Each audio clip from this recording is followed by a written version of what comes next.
Happy 400th episode of the Queer Money Podcast. Thank you, our listeners and watchers. We couldn't have done it without you. We appreciate also our sponsors. We couldn't have done it without you as well. After 3 iterations, 2 signs from the universe, and 7 years, the Queer Money Podcast is still going and still the only show about financial success for queer people by queer people. What a better way to celebrate a platform to inspire marginalized communities to pursue financial abundance than with a woman who's doing just that, inspiring marginalized communities to pursue financial abundance. You're listening to Queer Money, episode number 400, and today we're talking with New York Times bestselling author, change agent, and social media rock star Tori Dunlap about her book, Financial Feminist, and her pursuit to democratize finance for women, people of color, the disabled, and queer people everywhere. And remember, hang on to the end of the show to find out how you could possibly win a copy of Tori's book. Now, on with the show. The mission of Queer Money is to financially empower the LGBTQ plus community. Join us in thanking Capital One for supporting that mission. So welcome, Tori Dunlap, to the Queer Money Podcast. Thank you so much for having me. It's nice to be on the other side because you have been kind enough to come on my show. Yes. And so, yeah, back together again. Nice to reciprocate. Yeah, totally. And we still get people who reach out to us from hearing us on your podcast. So I mean, I love that. That was like, I think it came out in the summertime. Yeah, that was a little while ago. So it's great. So I have to ask, I read your book. Actually, I listened to it, and then I followed it. I went through afterwards to go through my notes and prepare for the interview. But listening to you're probably the one book I've listened to so far where actually I felt like it was a better story, and I really understood your perspective because you included your inflection and your nuance and the way you say things, and hearing you drop the F-bombs and all that stuff was amazing. I loved it. It was very entertaining. Thank you. Yeah. And you were kind enough to also contribute to my book. And yeah, I had a blast recording the audiobook. It was really, really fun. And it very much, I'm really thrilled to hear you say that because that was really my intent is it's like, you're going to hear it in my voice exactly how I wanted it read. And that was one of the things, when we were doing the book deal back and forth where they're like audiobook. And I was like, I will read it. I will not let somebody else read it. And so, yeah, it was a really, really fun experience. Yeah, it was absolutely great. So, but I have to ask, because you started off very early in the book, you talk about how you got into marketing and you thought you were going to follow the typical career path, and that you started working for a woman who at some point pulled you into the office and said that she was concerned that she was going to regret hiring you. And I think it was shortly after that you decided, okay, I'm going to get my ducks in a row and I'm going to get out of here. But you in the book you say you politely gave her the F you and I'm out of here. How does it feel now that you've become so prolific and so successful in what you're doing? And I'm curious, have you heard from this boss? No, I have not heard from her. I doubt I will ever hear from her. I only worked at that company for less than 4 months. It was very, very quick. I started in October. I was gone. January 5th was my last day. I can still remember. And literally, yeah. So the story that you just told, which is the introduction to my book, is about 10 days into working there. And that's calendar days, not days in the office. Mm. She called me into her office. She made me cry. And she told me, I was like 23, 24. She told me that she was worried she was going to regret hiring me. And I was just crushed. And especially as someone, who is like straight A student, likes to think of herself as like a high achiever, like that was just awful. And that started the kind of relationship we had for the next 3 months. I have unfortunately had a couple toxic bosses. I've had some great bosses. I've had some not so great bosses. The great ones have reached out. The not so great ones have not. So that tells you everything you need to know. Absolutely. Yeah. I really resonated with your story because before David and I really went headfirst into growing debt-free guys and queer money, we were both working for W-2s, and I had a toxic boss. We had already paid off our debt and we had our emergency savings, and we kind of dabbled in debt-free guys, but we weren't like fully committed. And it was so transformative the day that David and I worked at the same company, and we were going for a walk together midday. And I remember him looking at me and goes, "You don't need to put up with this. We have our emergency savings. I have this decent job. Like, if this is too much for you and you want to quit, do it." And it was just so freeing to be able to say, "Oh my God, that's totally true." And I gave the polite F you to my boss too. And the best part of it was I was on a team meeting later that week or the following week after I'd given my notice. And my boss's boss had asked on the call what my plans were, where I was going to go to next. And I said, I have no plans. I'm just taking some time off. I just felt like for my boss, it was just like, oh, he's not in a critical situation. He does not have to put up with my bullshit. Right. Right. And I think that is the feeling that I want for every single person on this planet, but especially women, people of color, queer people, like any marginalized group. We are often in situations, I would say the default is for us to be in situations we're forced to be in rather than situations that we want to be in, that respect us, that see us. And there is something so freeing, right, about the opportunity to go, nope, I'm not going to put up with this. Whether that's 100%. A relationship, whether that's a job, whether that, like, I don't have to put up with this because I financially am able to walk away. And that to me is what a financial education or a financial foundation brings, is the ability to say fuck off, or at least, realize, I'm not thriving here like I could be. And, candidly, before we started recording, I was a little teary talking about how difficult it is to run a business. And even you just saying like, it's freeing, I think, that is a even great reminder to me right now of all of, it's really, really difficult to be an entrepreneur. It's really, really difficult to manage your own business. You have the most control though. Versus having very little control when you work for somebody that you don't respect, who doesn't see you, respect you. And that's the feeling. Yeah, I want for every person is the ability to leave and to put themselves in situations they want to be in rather than situations they're forced to be in. 100%. It's interesting you bring that up, and I'm glad that you included queer people in that.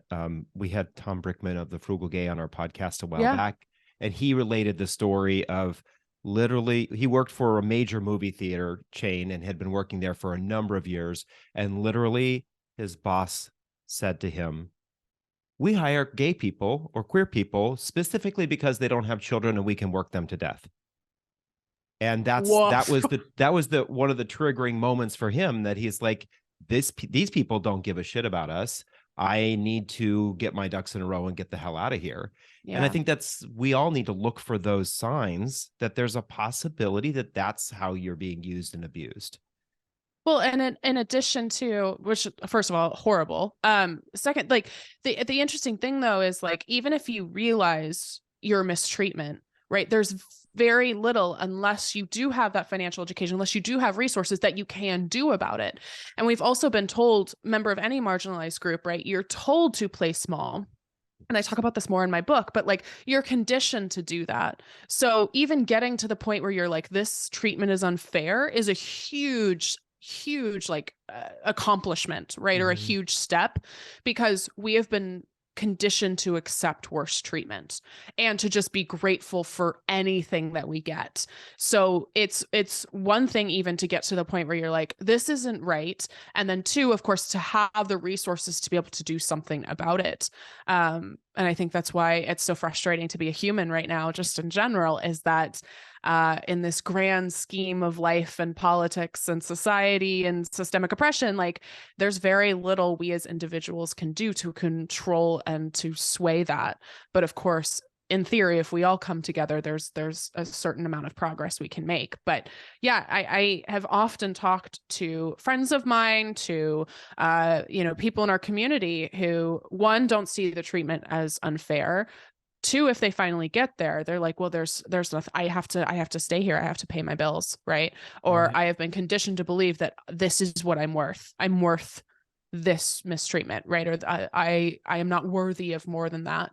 And to anybody listening, I have to command you to believe that you are worthy of respect and good opportunities and all of the things that are capital B beautiful and capital G good.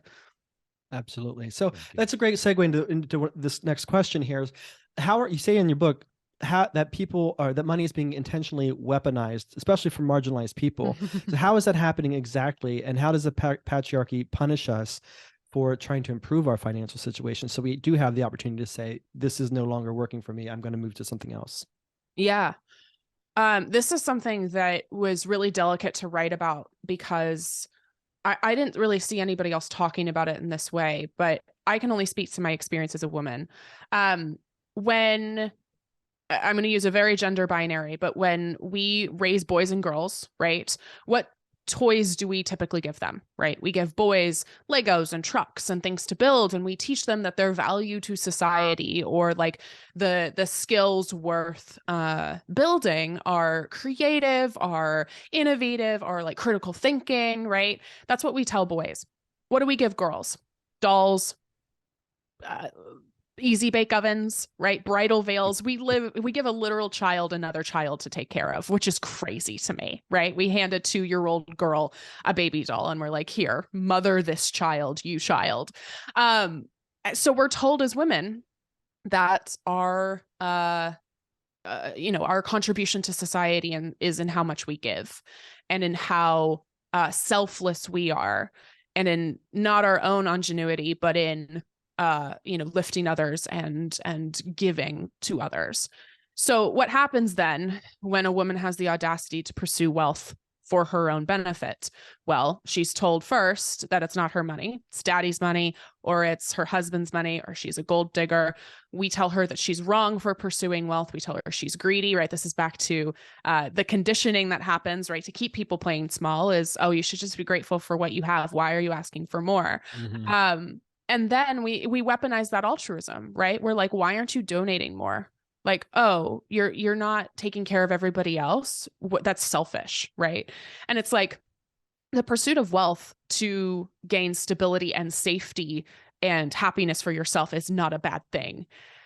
We celebrate it for men, especially straight men, right? It's like, men on a golf course with Rolexes, and the Instagram comments are like, wow, you're doing well for yourself, bro. Congratulations. But of course, if I come out in a designer dress, or, I am on this trip somewhere, right, the comments are not celebratory. Right.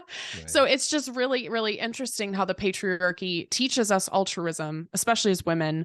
And then when they realize that we might not be controllable anymore, weaponizes that altruism to try to keep us controllable, right? Because that's really what it is. When you get to a point where you're financially stable, money makes you no longer controllable to anybody, right? And that's linked to what we were talking about before, right? It's fuck off money, fuck you money. It makes you no longer controllable. And to the status quo, that is a nightmare. And I want to be the fucking patriarchy's worst nightmare. Like that's my goal, is to be the patriarchy's worst nightmare. Tired of all the credit card offers you get from your current credit scoring app? Download CreditWise by Capital One today to avoid them. I've seen some of your TikTok, and I think that you probably are. Hopefully, I'm trying, but it's like, it's internalized misogyny, just like internalized racism and everything else. Like, you even notice it in your own internalized homophobia, right? Like, you realize it in yourself. It was so interesting. Like, a lot of the comments from like women in my community, when I would talk about my accomplishments, or I would talk about like our success as a business, they would be like, I used to like you, but now you're really braggy. Yeah. And I'm like, oh, interesting. So what's happened is you've been conditioned to see me as a threat to you, right? Because you're told there's one seat at the table, so we all fight each other, right? We were told there's one seat, and if some other woman or some other member of a marginalized group, right, is the person having success, suddenly it means less success for you, which of course isn't true. But like, that's the internalized misogyny of it, is we're really uncomfortable with anybody of any marginalized group celebrating their success, owning the pursuit of wealth for their own purposes. And again, like, I don't want Jeff Bezos being celebrated for his pursuit of wealth, right? There's a difference of I'm pursuing wealth to hopefully give opportunities to people, to take care of myself and my community. And that's not inherently wrong or bad. It just is. It's how we're trying to navigate the system that exists. And yet there's so much internalized stuff going on about how we expect people to pursue money or not pursue money, how we expect people to talk about money or not talk about money. It's just really interesting. Yeah, absolutely. I appreciate you bringing up this idea of internalizing it, and internalizing this misogyny and this approach to money, because as you were talking about, I was thinking about the way that many queer people think about themselves and about money. a lot of times we are championed as givers, right? A lot of women in the queer community go into service type industry. And I'm not talking about being a waiter or a pole dancer or something like that, right? I'm talking about you become a nurse, you become a therapist, you do social work, these kinds of things. And we're kind of conditioned into believing that these are the right and appropriate jobs. And I even see it within the community where you're disparaged by members of the community if you're not giving to the right shelters, to the right Yeah. organizations. You're not living in a outwardly proven impoverished life. And I never really tied that back to this idea that that is actually what the patriarchy wants us to think, that this is what we deserve. And then you look at people in the queer community who are successful, and oftentimes they are held out as capitalists and we should tear them down and eat the rich, and these are the bad people within our community. And that's we've had this discussion of capitalism versus anti-capitalism, but that's not necessarily where I'm heading here. We might be adopting what we are told we should be fighting against, and sometimes it's so we're so unaware that we've been conditioned. It's kind of, I'm going back maybe to even to the 4 agreements from Paulo Coelho? Miguel Ruiz. Oh yeah. And we kind of learn these agreements as we grow up. This is where you fit into society. You need to live this life. You need to speak this language, live this religion, find this job, blah, blah, blah, all this crap. And it is, we didn't even have to go back more than a couple of decades. And we know that straight men were in control of all of it. So why do we think all of a sudden we're free of that? Yeah. And again, you both thoughtfully said in my book, this feeling that you had early in your debt payoff journey to show up at, events, live auctions for these charities and give of yourself. But yet it's kind of like cobbler's shoes, right? Like your own shoes were falling apart. And yeah, I think that that's the thing that I don't see enough people talking about is it's like, what happens when a member of any marginalized group starts to pursue money is you are told it's selfish. Mm-hmm. And me being financially stable as a woman in a patriarchal world is an act of protest. Before I do anything, right? Just like a Black woman resting, act of protest. Queer people being able to be safe and financially stable, like act of protest, right? Before I've done anything. And we're also, again, the weaponized altruism is sacrifice yourself so that you are depleted and you have no energy to fight the system that exists because you're too busy taking care of everybody else. And so in the book and in our work, we talk about practicing airplane finances, which is put on your own oxygen mask before helping others, right? Because if you try to help somebody else on an airplane when it's going down and there's no air, you're both dead. Right. Like you're both dead. As opposed to, wow, if I can put on my oxygen mask, if I can take care of myself, then I can, pour from a full cup, but also start to create a plane where everybody gets an oxygen mask and it's not just a privilege for a select few. So you talked about, capitalism, anti-capitalism. I am not pro-capitalism, like don't love it. Like, and this is another thing that if, people haven't delved far into my work, they're like, oh, she just wants money, like end all be all. And I'm like, no, this is the system that currently exists right now. And while we work to change it, we still have to pay our rent and we still have to take care of ourselves. And so, I think that one of the lies we're being fed well intentionally, especially like, in left politics, is it's like, oh, don't participate in the system. Just say it, just don't do it. And I'm like, here's the thing though, is unless you completely go off the grid, that's not feasible for somebody. Right. And you have to pay your rent and you have to do all these things. And I don't like the system that exists either, but this is the one we have right now.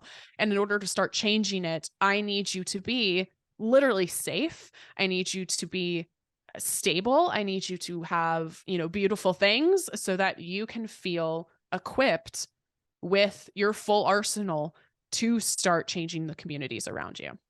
Absolutely. As you were talking there, it reminded me of a talk that Oprah, it wasn't a talk, it was a Q&A that she gave at, I think, Stanford several years ago. And the interviewer asked her, how do you feel going into these meetings with all these men? And Oprah clarified, like, well, I go into all these meetings and it's typically all white men. And she goes, I love it. I love it. I love it. Because here I am, this Black woman who is the boss of this entire room always, because everywhere I go, I'm the boss. It was like, to have that kind of power is, to your point, it is a form of tearing down the patriarchy, is a form of protest, because it completely ruffles their feathers and changes the dynamic of every boardroom that she's in. Yeah, and it's so interesting, again, when you do start to have some sort of success, right, and you're feeling confident, that then they double down on you. Mm-hmm. Right? You were talking about before of like, okay, I am feeling financially stable. Okay, I'm going to ask for a raise because I am not getting compensated well. And then the response is like, you're being a bitch, right? Like, Right. you should just be grateful. Like, why are you asking for more money, right? And of course, Oprah is in this upper echelon where, like, you know, she's fucking Oprah. But it is like, you know, I know a bit about her career, and as she worked up, right, and started demanding better, that people were really uncomfortable. People were really uncomfortable when she started to demand better. And I think ultimately, like, what I've just realized in general is, if you're a member of a marginalized group, nothing you say is going to be like 100% okay with everybody. Like, no one's going to like what you do, right? And so you may as well just live the thing that feels right for you, does the least harm for everybody else, and works to navigate this really fucked up system to the best of your ability. Yeah, it's just not easy being a change agent, right? It ruffles a lot No. of feathers. Or just existing in general is really hard. But yeah, and it's also, you know, you just do the best you can. Like, the thing that really I kept coming back to when I was writing the book, I had like this whole like internal crisis about 9 months in, where I was like, what's the point of this? Like, what's the point of writing this? Capitalism still exists. Like, racism, sexism, ableism, homophobic, like, all of these things still exist. Like, what is this doing? What is this doing? And it was like, it's doing the little bit I can right now. Like, I know that this book will be impactful. It already is. It's also just, you know, this leveling of like, these problems are so much bigger than us, but like, the only change that has come is from a group of dedicated individuals who are like, okay, we're going to do what we can. So I think that's the other part, is like, you look at capitalism, you look at all of this, and you're like, this feels so overwhelming, so I'm just going to ditch. It's the same with personal finance, right? Like, oh, this is so overwhelming, and like, I'm not going to be able to get ahead, so I'm just not going to do anything. And it's like, nope, we got to do something, even if it's just really tiny. We got to do something. Because yeah, I want you to live the best life that you possibly can. I want you to live a whole, rich, beautiful life. And so, yeah, very easy to get overwhelmed at times with people's expectations of us, with society's expectation of us, and also existing in this system that is so inequitable. We do what we can.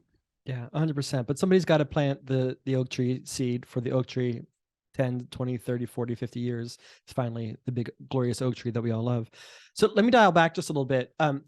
You say in the book that 90% of how-to articles geared towards women about personal finance are centered around saving money, and 2/3 of them label women's spending as excessive. So how is financial advice geared towards women different than that of men? And how have you tried to approach this differently in the New York Times #1 bestseller, Financial Feminist? Oh, hey, thank you. Well, I don't know if you'll release the video. I'm literally tossing my hair back. Yeah. I mean, it's the entire thesis of my book. Okay. Perfect example, because I like concrete examples, right? When you Google how to save money 2023, the advice for men is expansion, right? This links back to what we were talking about earlier, right? It is expansion, it is growth, it is self-development, right? It is invest in real estate, invest in the stock market, ask for a raise, right? Passive income, right? Like, that is the advice for men. What is the advice for women? Shrink, spend less money. That Dior purse ain't it, you fucking cow. Like, that's literally like what it feels like. It's like, here are 5 meals you can make under $5. And I'm like, what the fuck is this? The advice for women is stop spending money on, quote, frivolous things. And the very frivolous things they're talking about are the things that are innately feminine. Lattes, manicures, purses, not NFL season tickets or golf clubs, ? Doesn't make any sense to me, right? So the advice for men, one, they don't get shamed for their spending. And two, it is expansion, right? It's playing bigger. It's making more money, which is kind of, at a certain point, like, you can always make more money, right?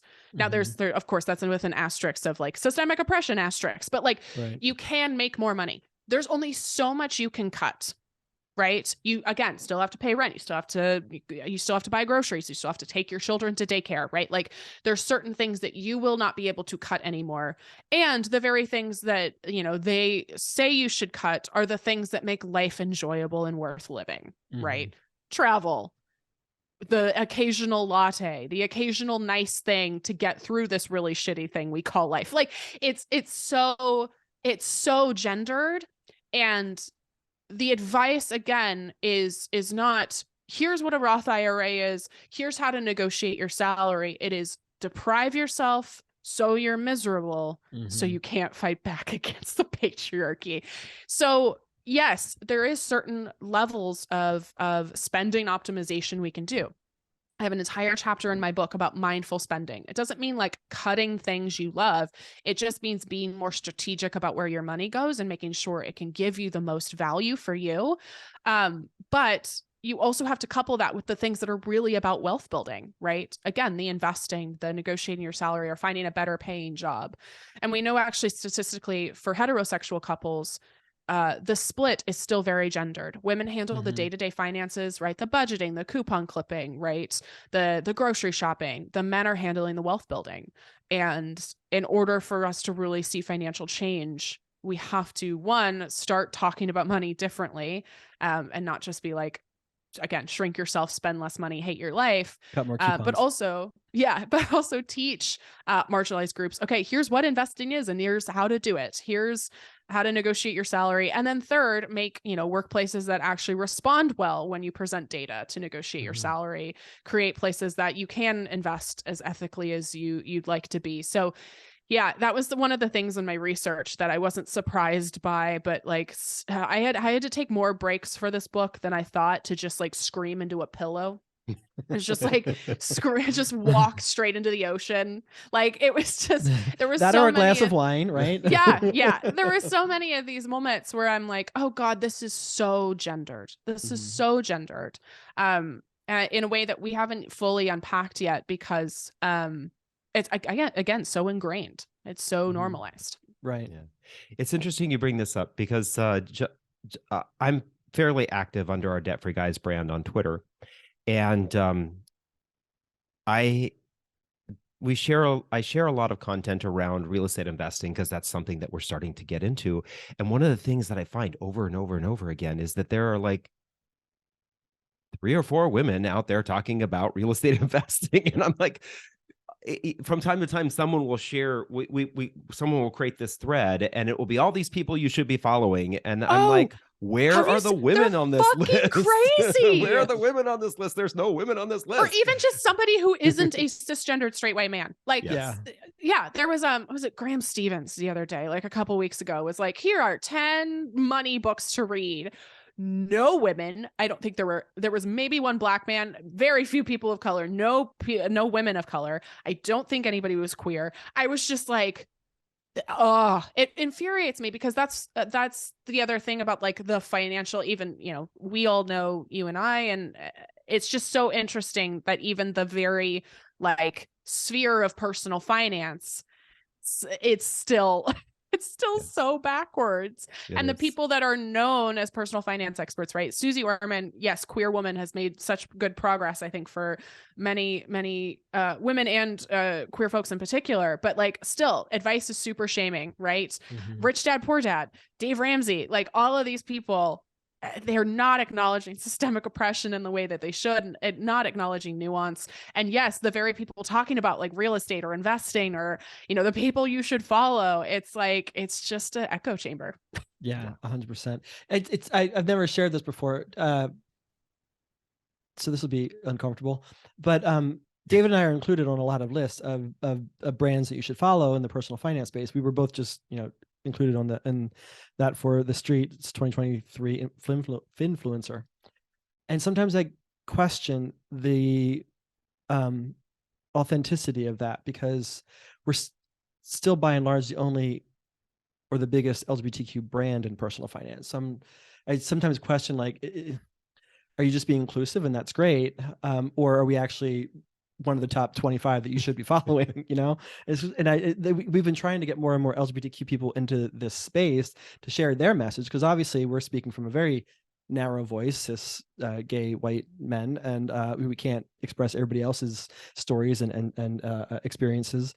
So I kind of get frustrated with that. Like, how do we get more people into the space and start talking about it? How do we get more women? We know that there are more real estate investors and real estate women investors who are talking about it. How do we get them more space to be able to talk and visibility? I sometimes wonder if, similar to what you were mentioning before, is there's a level of shame, there's a level of feeling insecure, there's a level of I'm going to play it small, I know what I'm doing and I'm doing it well and I'm just taking care of myself, but if I get out there and talk about it, then I'm going to deal with the shit that comes from that side of the personal finance echo chamber. I mean, you are.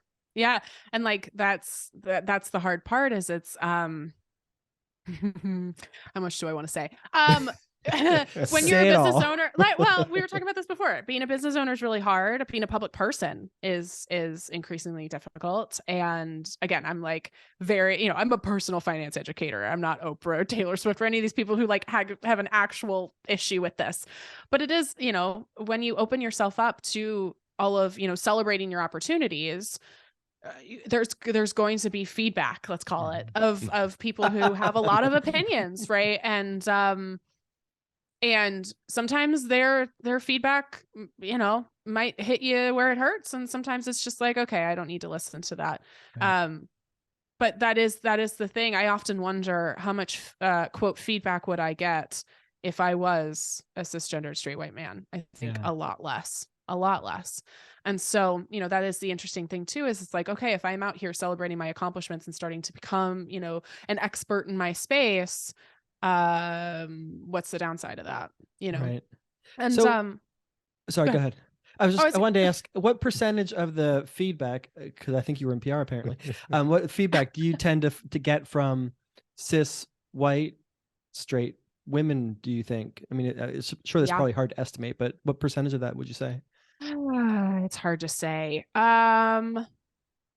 It's really interesting. It's something that I've grappled with personally, because my public persona is very fuck it all, like, you want to come at me, fine.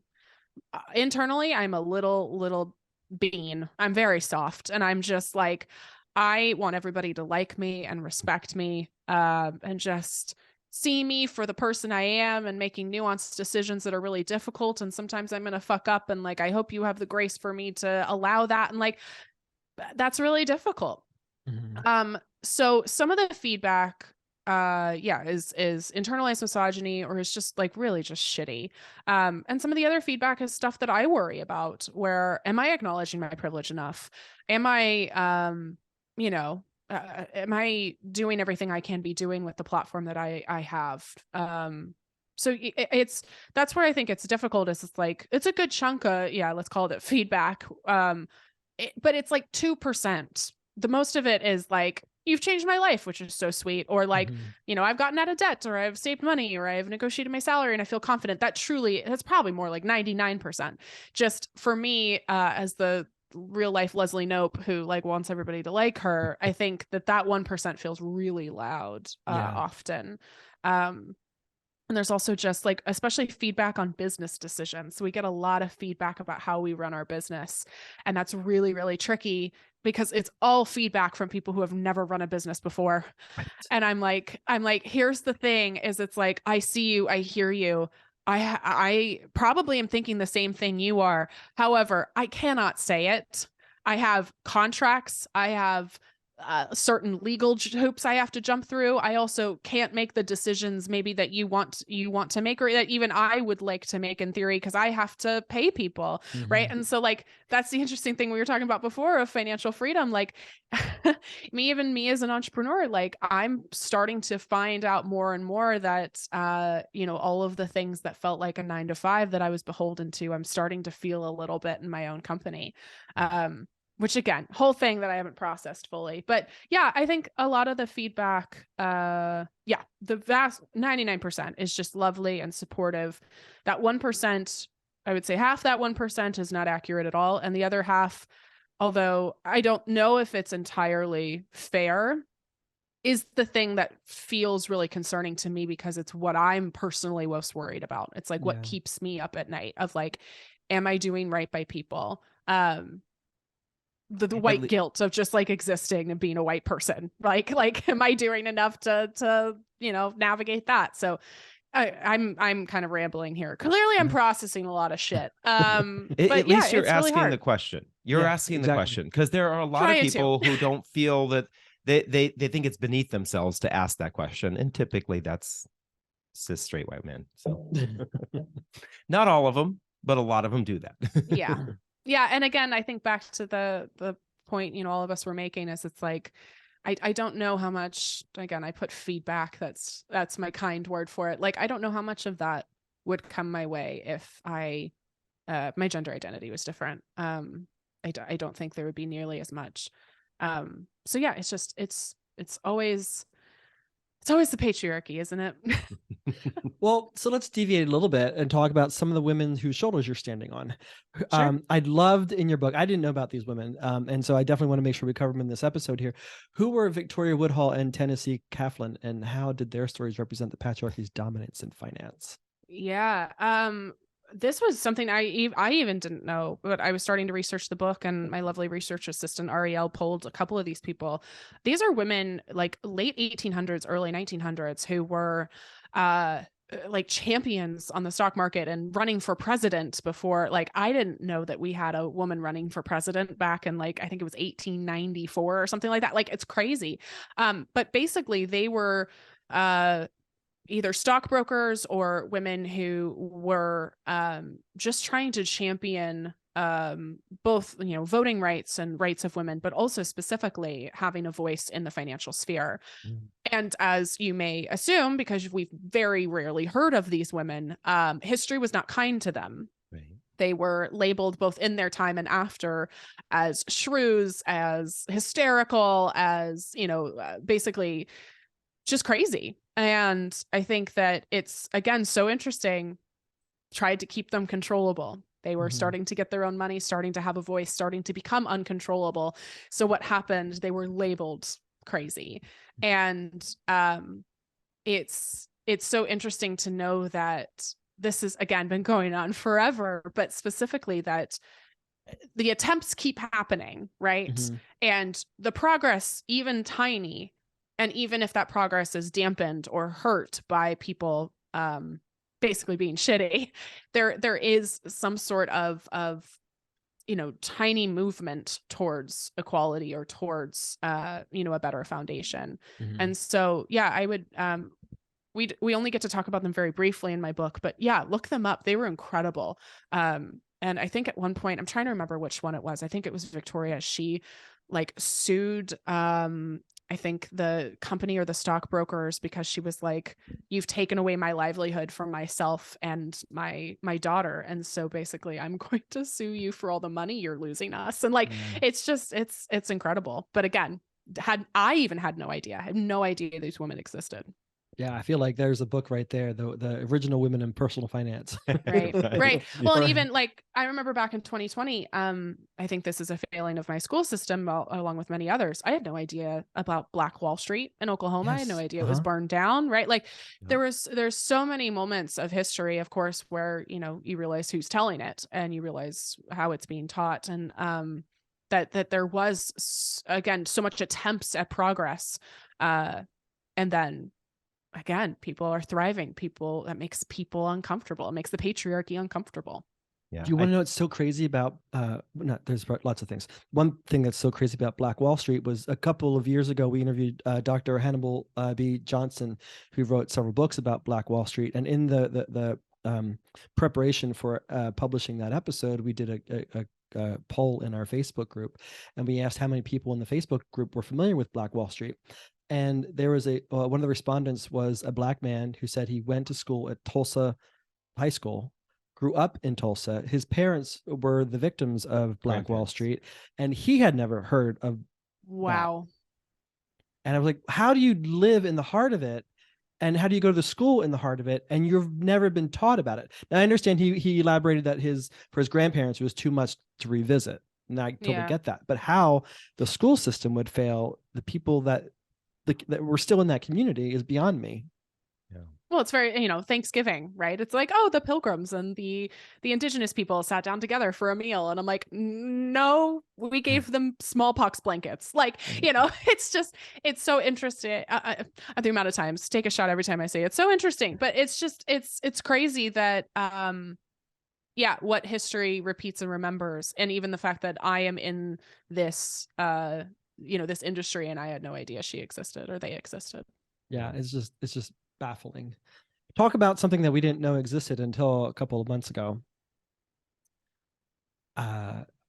We did an episode recently on episode 386 where we talked about how finfluencers like Dave Ramsey are now working with an organization called Kingdomadvisors, who are then advising their clients to put the charitable portion of their portfolios into donor-advised funds specifically designed to target LGBTQ plus people. With your perspective and your worldview on personal finance for cis white men and the marginalized communities, what thoughts do you have on that? Not surprised, considering Dave Ramsey's previous actions. If you have followed me for a second, you know that he is my nemesis. You know that I call him he who must not be named, or I'll star out his vowels in his name. Yeah, for many reasons, he is not my favorite person. I have heard about this. I haven't delved into it. I'm not surprised. It's yeah, that's fucking shitty. I don't know. What else do you know about it? Because I would love to learn a little bit.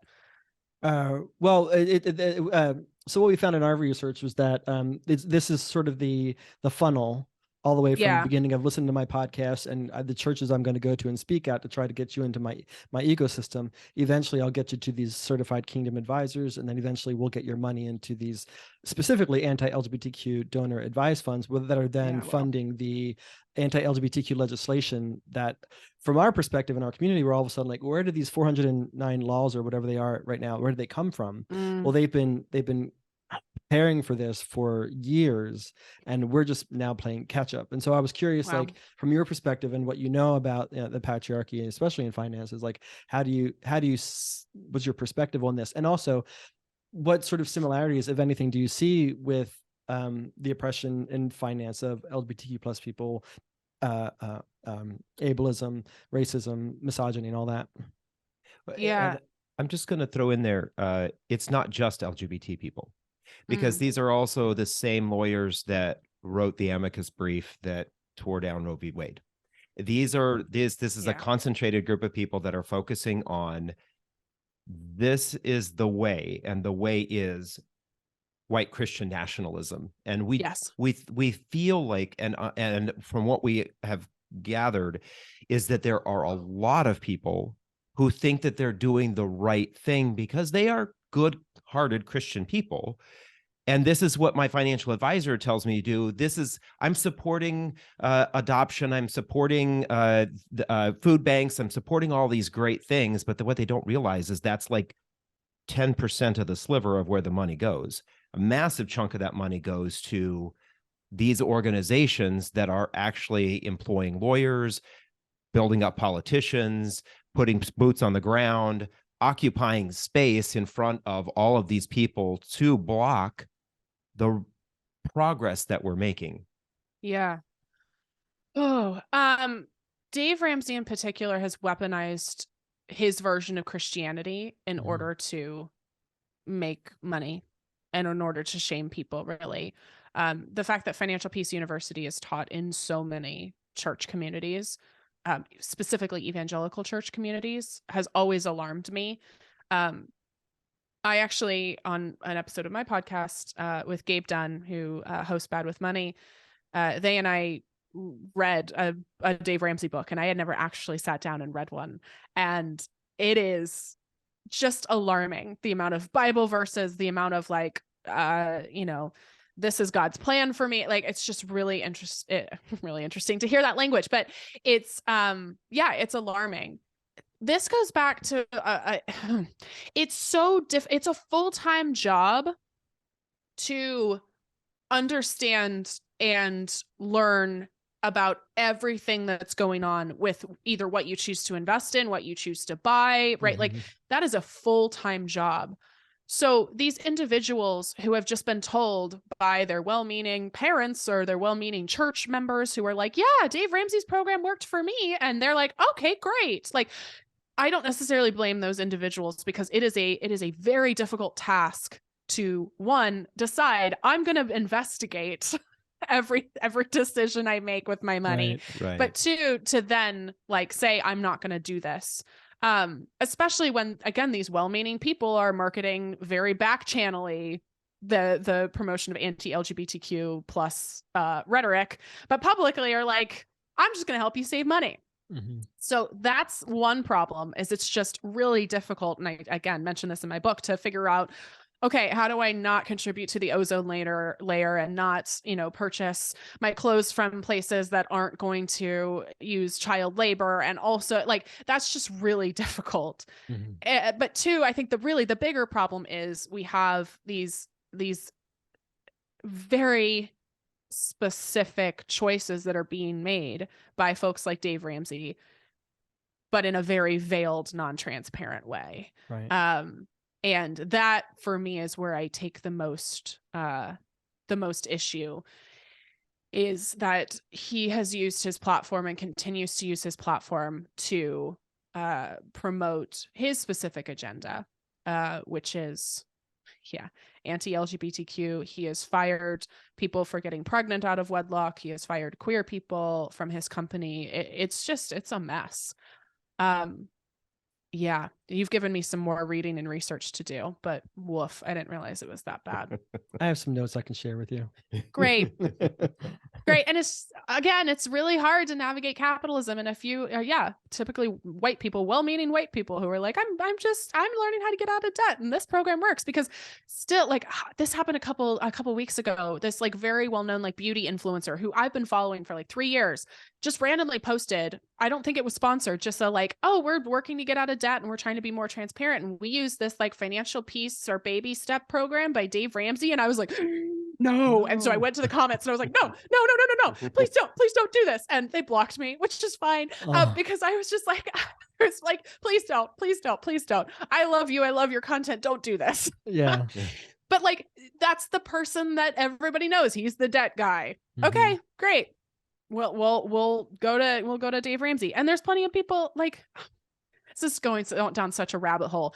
Like, I love Pablo Neruda's poems. And then I Googled Pablo Neruda like 6 months ago, and I'm like, oh, he sexually assaulted a woman like early in his, like, so it's just like, it's just so hard to consume anything.